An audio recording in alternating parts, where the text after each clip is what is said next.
Okay.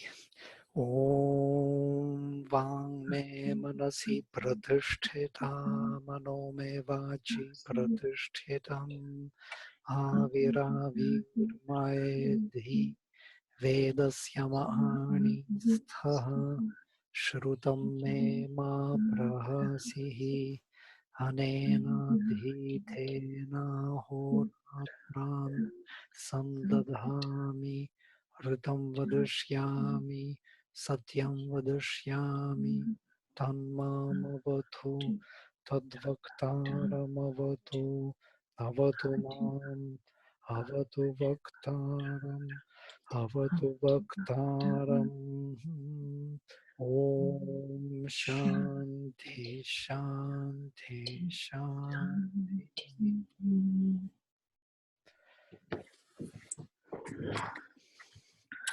We finished number 8 and we go into number 9.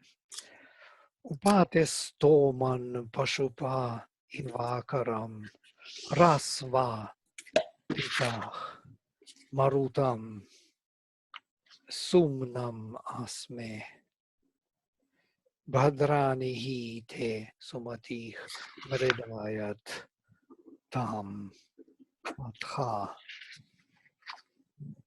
vayam ava itte vrinimaye.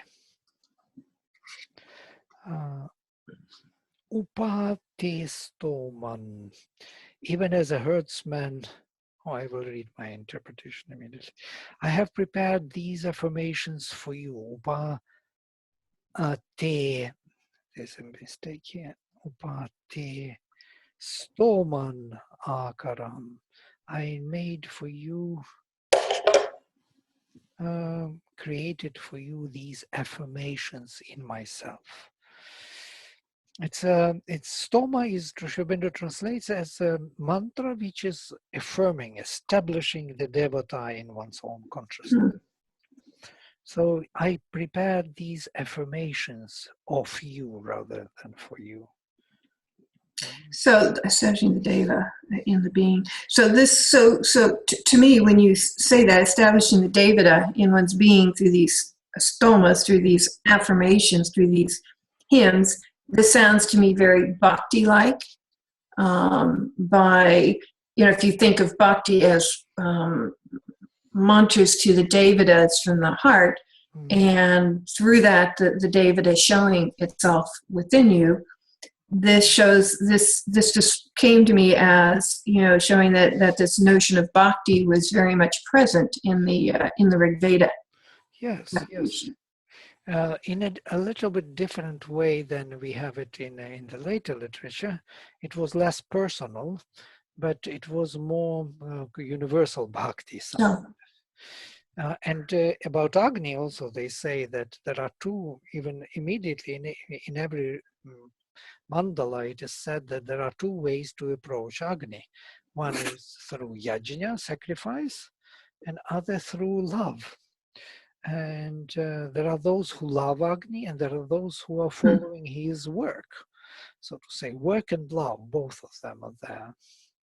So here, this establishment is more of this kind of, anchoring to the devata and always holding on to him in whatever actions you do in your life, follow. So you will always refer to, I can understand this establishment in oneself. If you follow someone totally, then you will be always with him in the major decisions in your life and major movements and thoughts and feelings and so on. So by singing the Godhead's praise, that's how you can establish.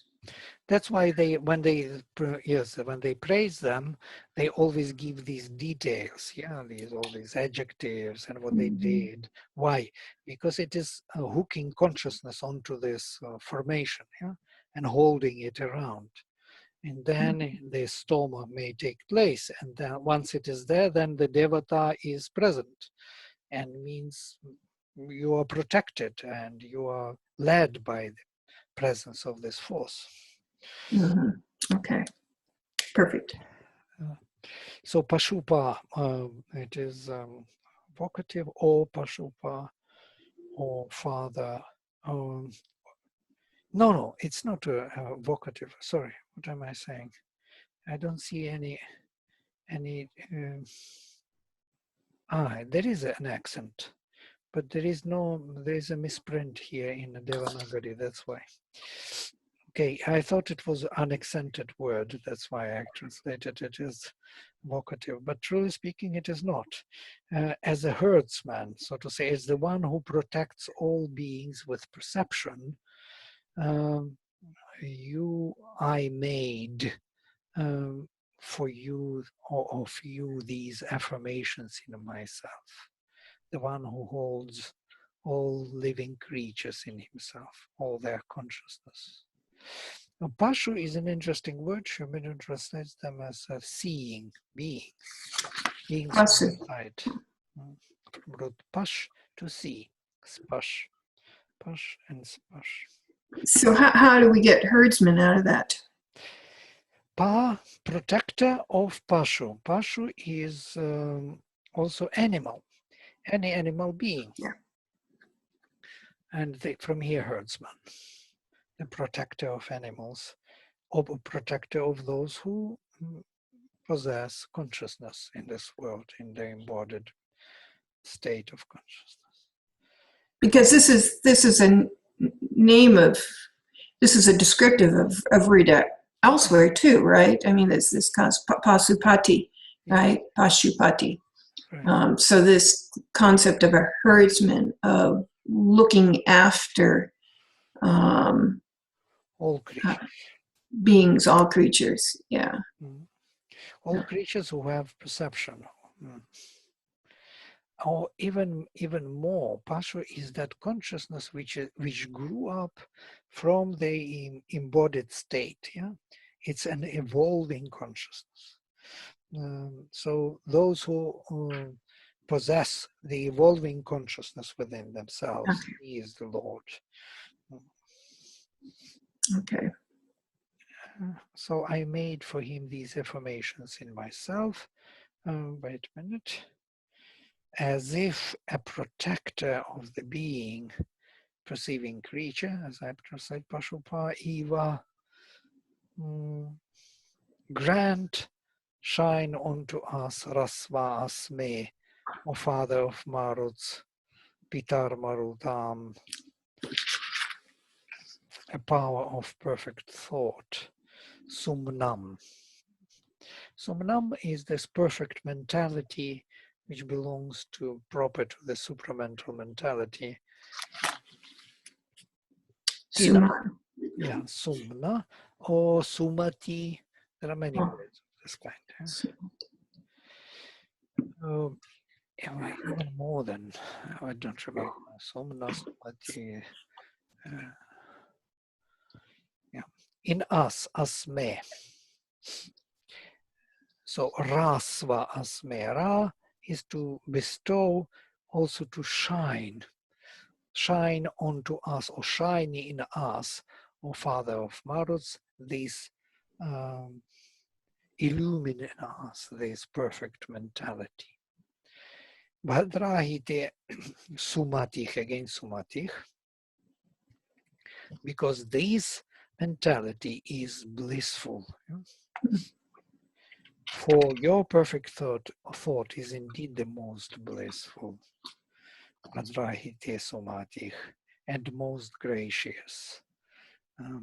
Mridayatama, the most, how to say, gracious. Atha vayam ava it tevrinimahe. We choose indeed your growth here, or your support here, or your increase in us here. So avas is this, has a meaning of growing from within, expanding, and by that protecting, filling in. We are choosing your filling in us. Well, so maybe the growing of consciousness from within. Right. That's the choice. But all these epithets, they help to capture the idea. If you say only growing within, it is very great, but to hold on to it is kind of difficult. Then filling in, growing from within, and protecting, because it is filling in you so much that there is nothing left of you anymore. It's only that power and presence in you that you are already him, so you are protected. So if we just enlarge this idea, increase and see what it means psychologically, we understand why rishis are using them. Not just you grow with me, within me, and I will still be myself. No. Right. No, this speaks to the transformational aspect of Rudra, right? This ability to transform situations or transform the physical, mental, and consciousness. Right. Simplistically, it can be translated as help, yes? We do desire thy saving help. Yeah, that's how it translates. Okay, number 10. Arete gogdham utapurusha kshayadvira sumnam asmete astu. Mredate no adhicha bruhi devadha cha nach sharma yacha dvibarhach. Mredacha no adhicha bruhi deva adha cha nach sharma yacha dvibarhach. May your striking power of the light of knowledge be far from us. Are fa te gogdham. So go, cow, gdhna is from rudhan, to kill, to strike. Striking light, destroying cow, destroying higher consciousness even. Destroying the light of higher consciousness. May your striking power of the light of consciousness be far. Truly speaking, it is, and that which strikes the dweller within, utapurusha gnam. Truly speaking, it is not off there in the sense that it belongs to it. It is that which is striking the higher consciousness. So to say, right. May the destructive force of yours, which can diminish or demolish a higher establishment of higher light, and ourself here, be far away from us. So it seems that he has a very great power to annihilate, to destroy the whole creation and all those connections with the higher consciousness also. Because these higher, strings from higher consciousness are slowly attaching themselves here into this lower creature being, and create in this lower instrument new possibilities. So if that would be cut or demolished, then the light goes beyond and there will be no connection. There will be no presence of that higher light here. So in that sense, he can demolish it. He can disconnect this world from the consciousness which is working on it. And that is the destruction of the world, yeah? Basically. He's Nataraja, the one who is dancing, and while dancing destroys the whole universe. So that force should be far away. The light of knowledge. So as I'm reading this, what it's saying is your light of knowledge is a striking force, right? And yet they're saying be far from us. And you're saying that's because it can destroy. Right. Our knowledge. So they're not asking. So it seems like they're asking not for Rudra not to bring his striking power of knowledge, of light, But that seems contradictory. No, not his knowledge of light. It is a wrong translation. May your striking power, which destroys knowledge, Oh, which destroys knowledge. which disconnects knowledge, Disconnect. the light of knowledge, be far from us, because he can demolish this world by that. And that's what he does at the end of the kalpa. He demolishes it, destroys it, the connection. And then the soul goes into its own realm and the world becomes pralaya, disappears. Okay, that makes sense. Makes more sense. And also Purusha Gnam, the destruction of Purusha, of the consciousness which was formed to embody the higher consciousness into this material frame. This is we, Purusha, everywhere. So this Purusha projection of all the faculties can be demolished by him. So all the sight, hearing, speech, whatever we have, mind, everything can be destroyed. And Purusha will be killed, so to say. Purusha as a projection into this world will be demolished, disconnected. So don't bring that power. May it be far arete gognam uta purushagnam. Griffith translates it, far be thy dart that killest man or cattle. Thy bliss be with us, O thou Lord of Heroes. And Lord of Heroes, Kshayadvirah. O Kshayadvira, Yeah. the one who... Shastriya. Sumnam asmete astoi, and your perfect, well-balanced this thought. And now we can see what this sumna represents. Sumna represents a well-balanced, harmonized physical and spiritual existence. And that's why it is a supramental thought. That thought should be with us or within us. But Allah, be merciful, be soft to us. Chanach, and stand for us, O God. Adhicha Bruhi Deva.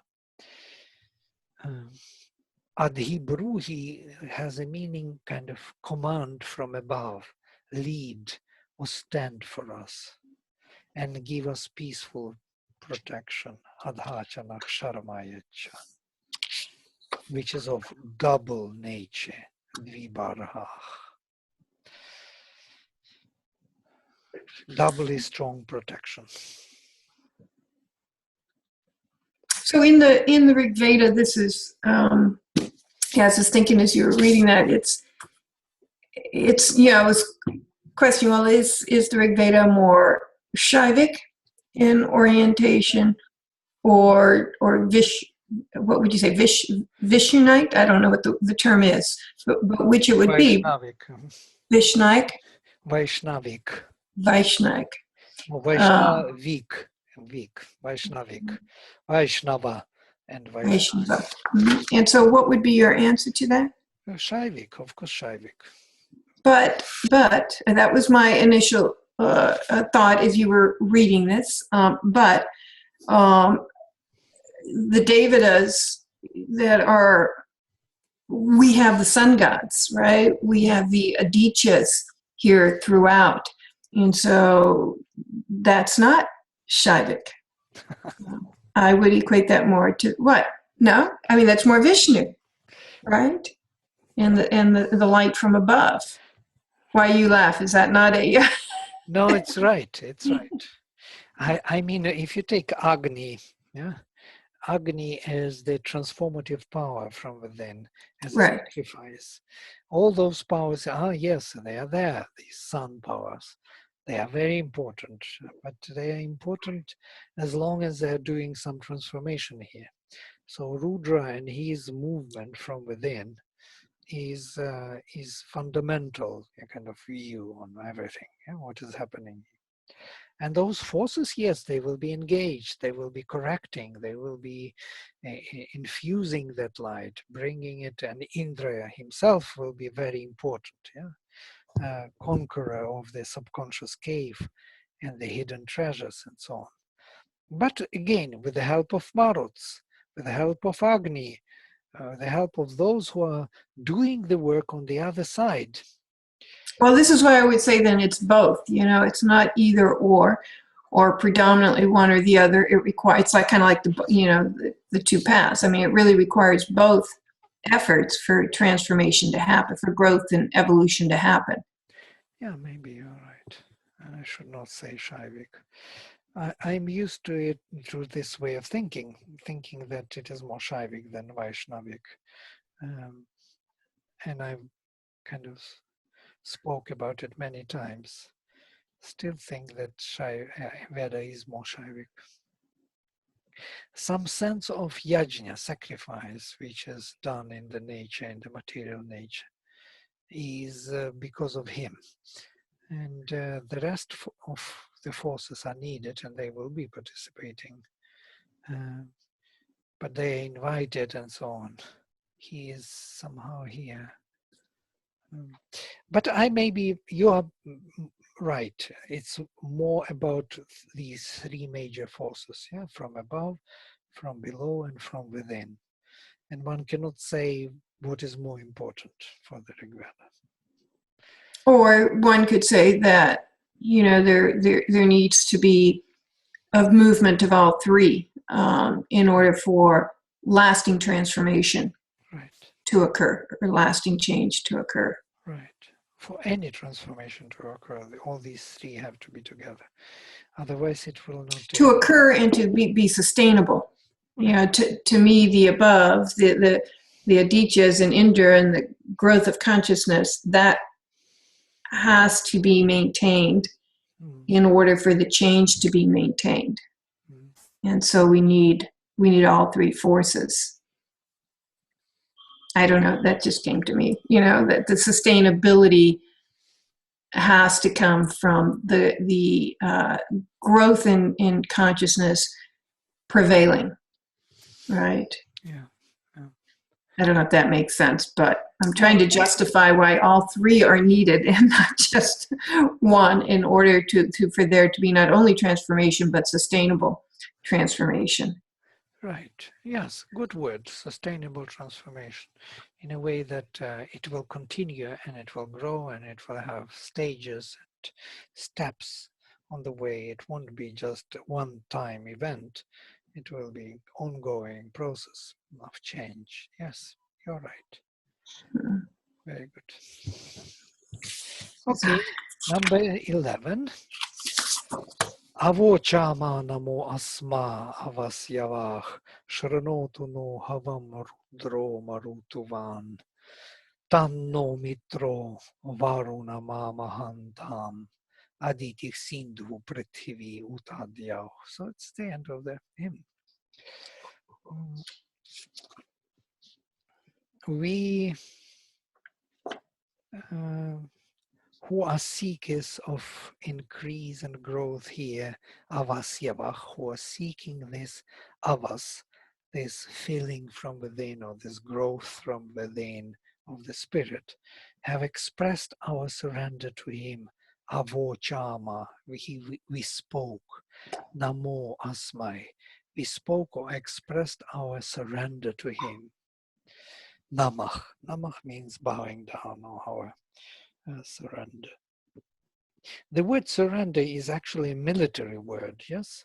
When we surrender in battle or something. Right. Unfortunately, there is no better word for that matter. Well, if you think of the battle between the physical, the being and the soul, there is a battle taking place between the darkness of our physical being and the light of the soul.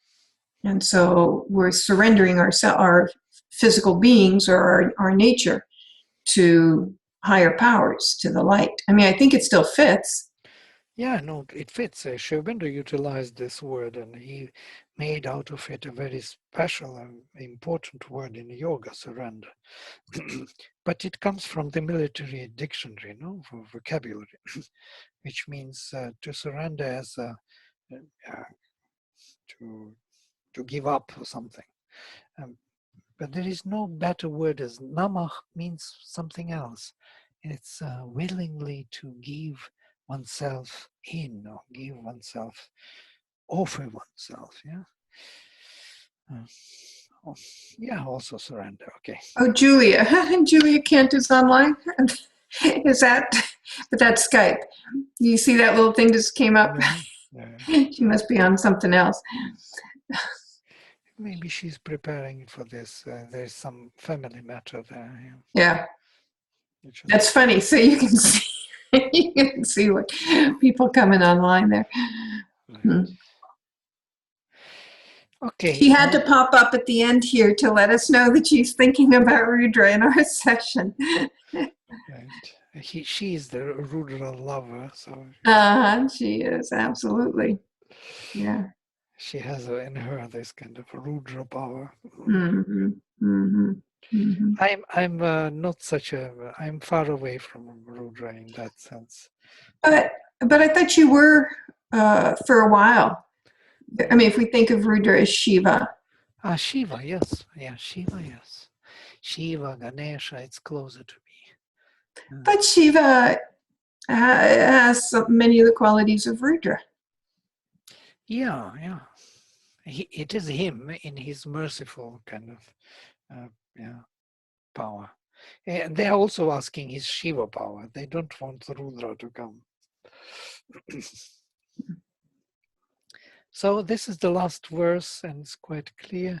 So we expressed our surrender to you and that our expression, Mitra and Varuna, should make great Mamahantam and Aditi and ocean and earth and heaven also.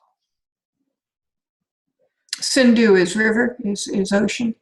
Yeah, Sindhu can be ocean or river. River. Sindhu is the name for the ocean also. Mitra, Aditi, and Siddhi. So why are these six being honored at the end? I mean, Varuna and Mitra make sense. Aditi and river or ocean, I'm not sure why she's being paired with the ocean. I mean, I guess it's what, and I don't know. Why these six particularly? Yeah, this is Kutsangirasa.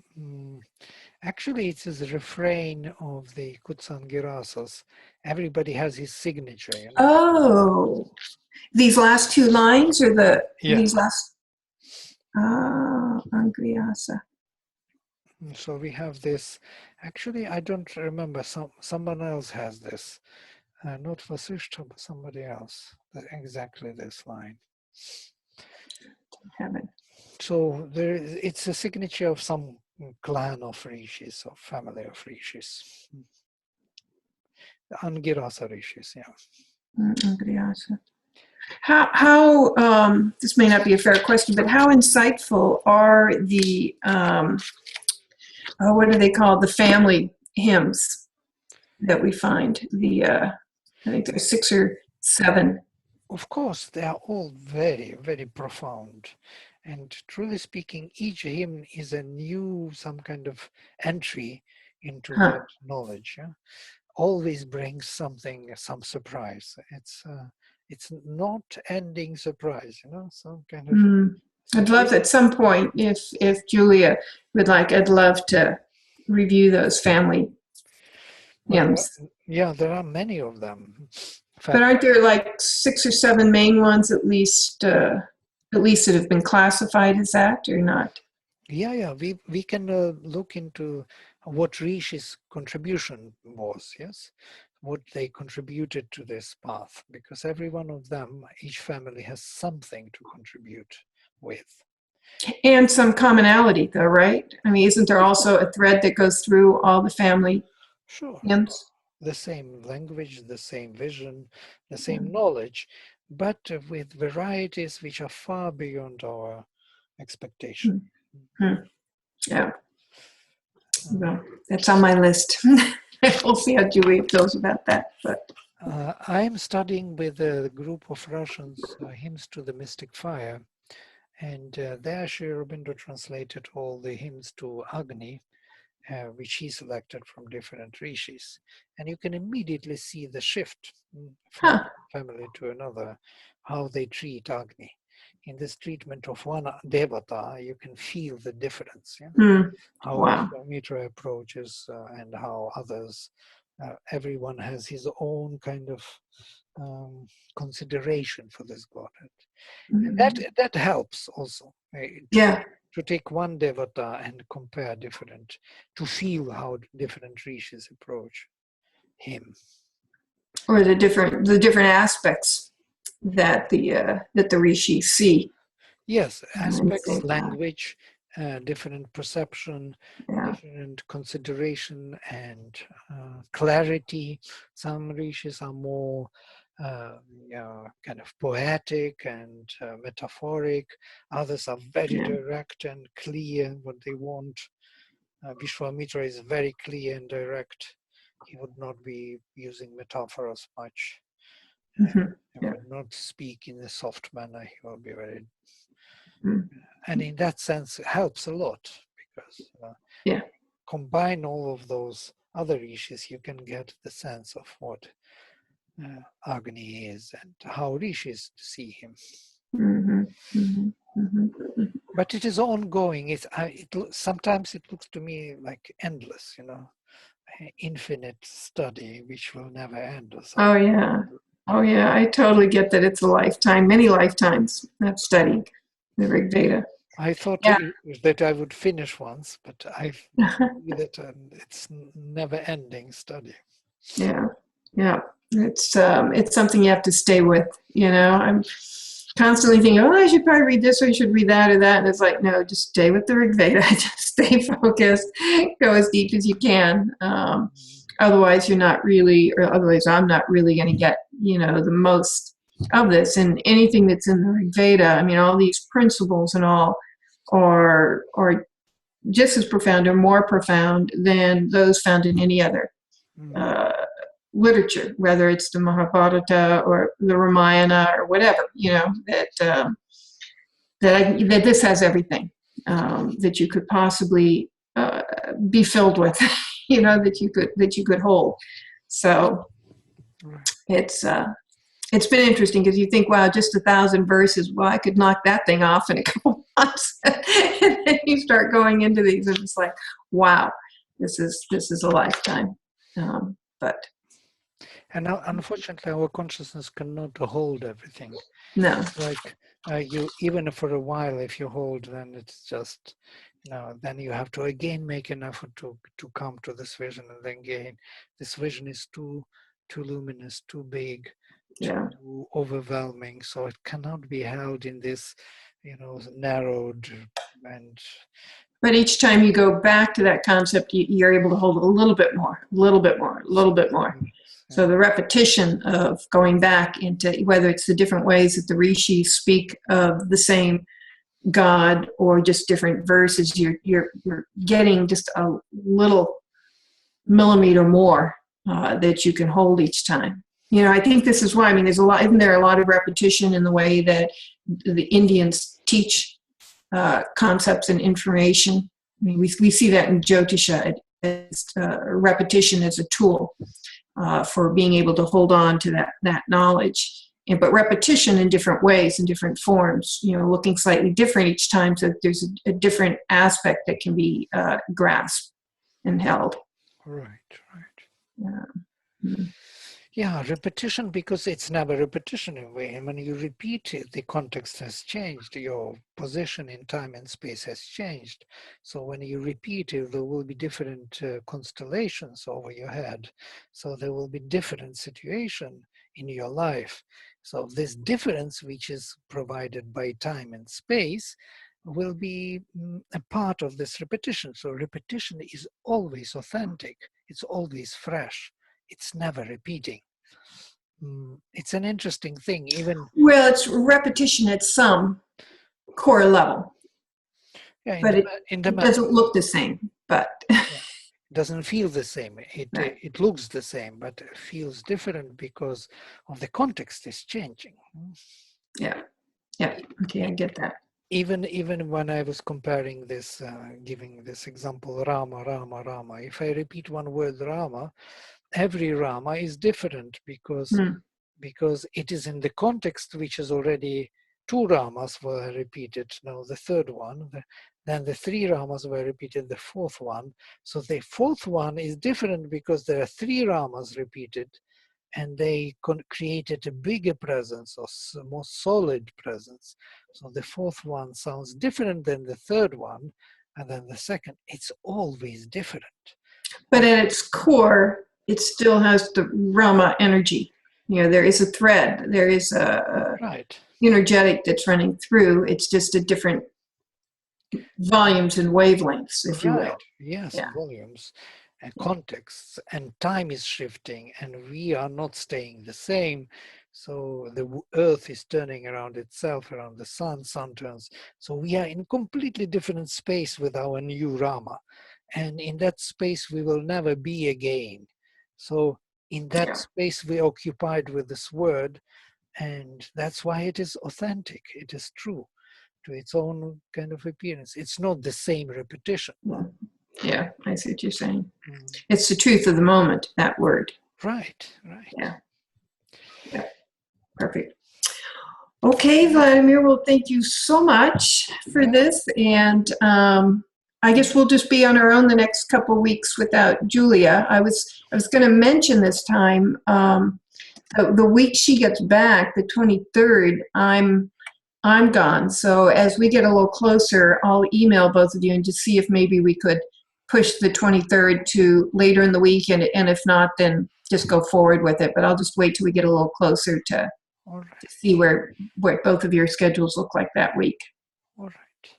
Okay, we end with mantra, and next time we will take next hymn to Rudra, I guess.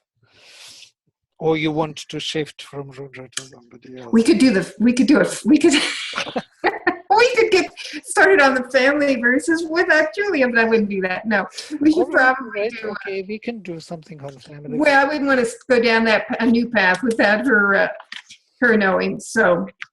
Okay, then she will come back. We can come back to Rudra if she wants. There is only one hymn more or something. Oh, okay. Well, we'll see then. We'll see. I'll give it some thought and email you. But maybe that would be nice to take one or two family hymns and see what they're like.